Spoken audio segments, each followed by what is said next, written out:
99 టీవీకి స్వాగతం. నేను రవిశంకర్ వెళ్ళ. ఆపరేషన్ సింధూర్ తర్వాత భీకరంగా సాగిన భారత్ పాకిస్తాన్ల మధ్య యుద్ధం ముగిసింది. నిన్న రెండు దేశాల మధ్య కాల్పుల విరమణ ఒప్పందం జరిగింది. కొన్ని గంటల్లోనే పరిస్థితి మళ్ళీ మొదటికొచ్చింది. శ్రీనగర్లో భారీ పేలుళ్లు జరిగాయి. ఉదంపూర్, బారాముల్లా, ఆర్ఎస్పురా సెక్టార్లలోని భారత సైనిక పోస్టులపై పాక్ సైన్యం కాల్పులు జరుపుతోంది. శ్రీనగర్, పఠాన్కోట్, జైసల్మేర్, ఉదంపూర్, బార్మర్ ప్రాంతాల్లో యథావిధిగా చిమ్మచీకట్లు నెలకొన్నాయి. యుద్ధంలో పాకిస్తాన్ భారీగా నష్టపోయినా కాళ్లబేరానికి వచ్చి యుద్ధాన్ని ఆపుకున్నా ఇంకా బుద్ధి రాలేదు. యుద్ధం ముగిసిన తర్వాత పాకిస్తాన్ ప్రధాని షహబాజ్ షరీఫ్ జాతిని ఉద్దేశించి మాట్లాడారు. అన్ని అబద్ధాలే చెప్పారు. భారత ఎయిర్ బేస్లు, సైనిక స్థావరాలని టార్గెట్ చేసి వాటిని ధ్వంసం చేశాం. రఫేల్ యుద్ధ విమానాలని నేలకూల్చాం. ఇది పాకిస్తానీల విజయం అంటూ నమ్మశక్యం కానీ నిజం లేని గొప్పలు చెప్పుకున్నారు. పాక్ ఆర్మీ చీఫ్ అసిమ్ మునీర్, అలాగే అమెరికా అధ్యక్షుడు డొనాల్డ్ ట్రంప్ కూడా థ్యాంక్స్ కూడా చెప్పారు. కానీ అది వాస్తవం కానే కాదని ప్రపంచం మొత్తానికి తెలుసు.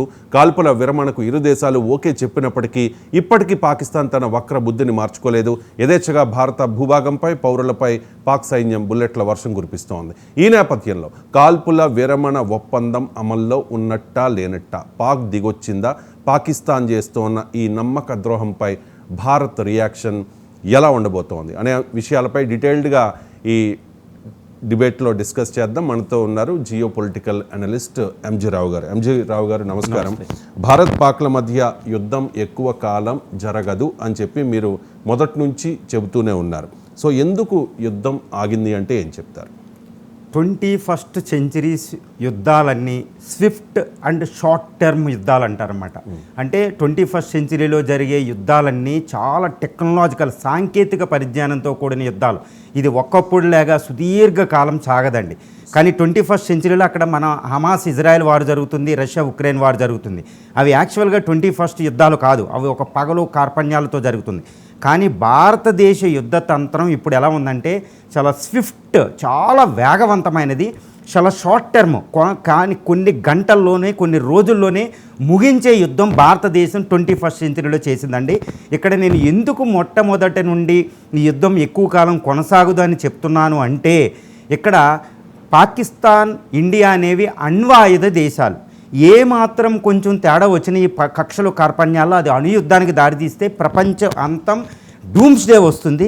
అందుకే అంతర్జాతీయ సమాజం పాకిస్తాన్ వెనకాల, ఇండియా వెనకాల పడినాయి.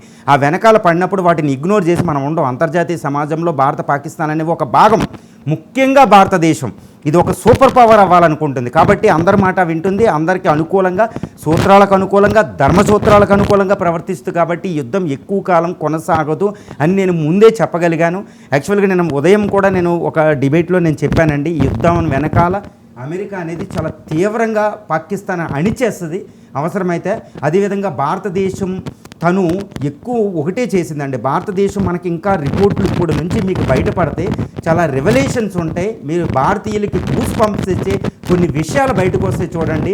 భారతదేశం కేవలం ఏప్రిల్ 22వ తారీఖున పహల్గామ్ అటాక్ జరిగిన వెంటనే ఇది ఎంత విధంగా సంసిద్ధమైందంటే త్రివిధ దళాలు మీకు ఒక అద్భుతాన్ని క్రియేట్ చేశాయి. ఏ విధంగా అంటే పాకిస్తాన్ ఏమైనా మనం చేయబోయే సర్జికల్ స్ట్రైక్కి అంటే తీవ్రవాదుల మీద దాడి చేసాం 6వ తారీఖు నైట్ 1:45 వెంటనే పాక్ ప్రతిస్పందిస్తే దానికి ఎలాంటి అవకాశం ఇవ్వకుండా, అంటే దాన్ని అఫెన్సివ్, దాన్ని డిఫెన్సివ్ అంటారు. అఫెన్సివ్ అంటే రక్షించుకోవడానికి, తనకు తాను రక్షించుకునే సామర్థ్యాన్ని సర్వనాశనం చేసేసిందండి.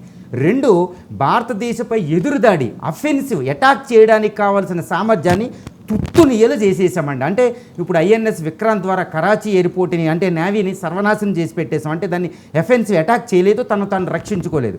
2, లాహోర్ దగ్గర 6వ తారీఖు నైట్నే తీవ్రవాదుల మీద దాడి చేసినప్పుడే మనం ఏం చేసాం, దాన్ని వాయు రక్షణ వ్యవస్థ, అంటే మీకు చాలా ఇంపార్టెంట్, దాన్ని ఎయిర్ స్పేస్ రక్షణ వ్యవస్థని నాశనం చేసేసి, HQ-9 అనే రక్షణ వ్యవస్థని నాశనం చేసేటప్పటికి లాహోర్ ఓపెన్ అయిపోయింది. ఇంకా మన యుద్ధ విమానం వెళ్ళినా వాళ్ళు గుర్తుపట్టలేరు, కాల్చలేని పరిస్థితి.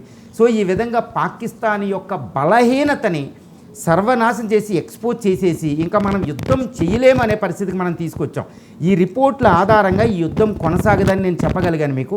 ఆ విధంగా అంతర్జాతీయ సమాజం, అందువల్ల ఈ యుద్ధం ఎక్కువ కాలం కొనసాగలేదు. భారత పోరాట పటిమ ముందు పాకిస్తాన్ పోరాట పటిమ నిమిషం, కొన్ని రోజులు కూడా కొనసాగదనే మెసేజ్ పాకిస్తాన్కి మనం ఇచ్చేసామండి. ఆ రోజే మనం ఇచ్చేసాం. ఇంకా మీకు రిపోర్ట్లు బయటకు వస్తే చూడండి, అద్భుతమైన గూస్ పంప్స్ వస్తే భారతీయులు చదువుకోవచ్చు.